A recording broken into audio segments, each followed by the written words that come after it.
She placed the divorce papers on the breakfast table, like she was merely setting down a napkin. No warning, no lead-up, just a manila envelope whispering against a wooden surface, sliding up next to my still-steaming coffee. There was no trembling, no tears, no dramatic monologue. Just silence and the aroma of her oat milk latte as she sipped it with unnerving grace, wrapped in a silk robe so pristine it looked untouched by reality. She didn't say a word, just looked at me, eyes flat, distant, unreadable. I reached for the envelope slowly, like my hand already knew what waited inside. The legal jargon was cold, impersonal. Irreconcilable differences, a sterile phrase that stripped 8 years of shared history down to a technicality. Her signature was already scrawled across the page, confident, unhesitating. A woman who'd already made her decision long before this morning. I looked up, searching her face for any flicker of doubt, a quiver in her composure. Something human. But her expression was sculpted from stone, an expert mask of indifference worn by someone who'd rehearsed this moment in her head 1,000 times. I didn't feel anger, not yet, just a slow, aching hollowness that spread through my chest like ink and water. It hit me, in that quiet room filled with the scent of roasted coffee and finality, that I'd been asleep, that somewhere along the way, the woman I fell in love with had evaporated, and I hadn't even noticed her slipping through my fingers. She didn't slam the door on her way out. No slammed suitcase, no last glance over her shoulder. Just a soft click of the front door, as if she were stepping out for groceries rather than walking out of our life. We weren't perfect, but we were real. Weren't we? Built on ramen-fueled nights during grad school, whispered dreams at 3 a.m., laughter over cheap takeout, and plans scrawled on napkins. We started a marketing firm from scratch. Bought a fixer-upper townhouse with more hope than money. I used to watch her sleep and think, this is it. My forever. But forever, it turns out, is just another word people misuse. Over time, I noticed small changes. Her laughter didn't come as easily. She worked late more often, and the phone that once sat face up now never left her pocket. I loved her too much to suspect anything at first. Or maybe I just loved the idea of who we used to be.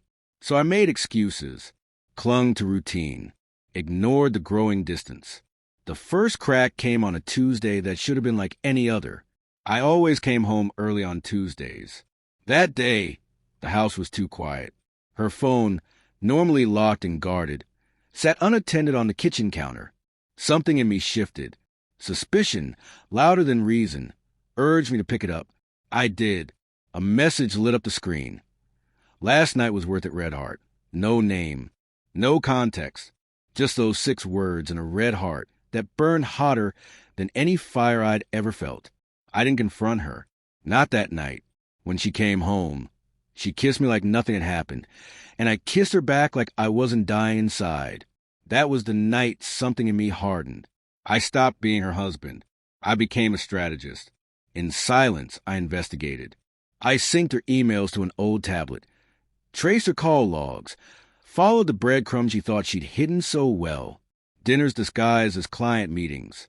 A secret Gmail account under her maiden name. Hotel bookings we'd never made together. It all led to him, an older, married man. A client with money, influence, a yacht in Naples. He was her new plan. I was just the placeholder she was phasing out. But she underestimated me. Over the next 4 months, I built a plan. Quietly, carefully. I discovered she was draining small amounts of money from our joint business account, just enough to stay invisible. I started a new LLC in my name alone, rerouting funds through shell expenses she never bothered to check. I hired a private investigator, collected everything. Emails, photos, receipts, timelines, proof so airtight could choke. Then I struck. With my lawyer's help, I transferred full ownership of our company into my name, using a power of attorney she'd signed years ago and forgotten about. By the time she gave me those divorce papers, she'd already lost everything. She just didn't know it yet. 6 weeks later, I met her at the rooftop bar she loved, the one with skyline views and pretentious cocktails.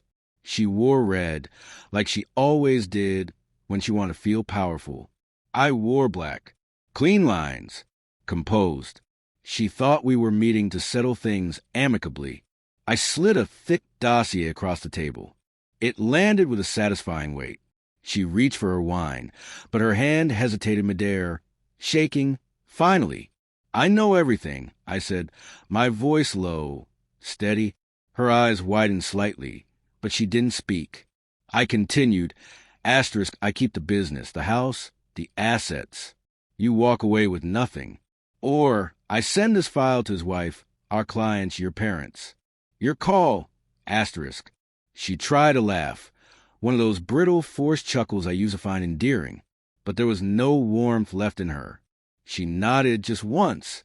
We never spoke again. I stood and walked away, and she didn't try to stop me. That silence, that was the last thing we shared.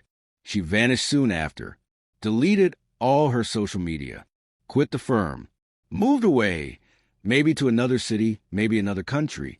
To everyone else, she became a ghost. I thought it was over. Then, last Friday, there was a knock at my door. Rain fell in sheets, blurring the figure on my porch. She was drenched thinner, eyes hollow. In her hands was another envelope, thicker this time. She looked like a memory that had faded too long in the sun. Her voice cracked when she spoke. "I need to tell you something." I didn't ask what. I didn't invite her in. I took the envelope and closed the door gently, cleanly. No words. No fight. Because revenge, real revenge, doesn't roar.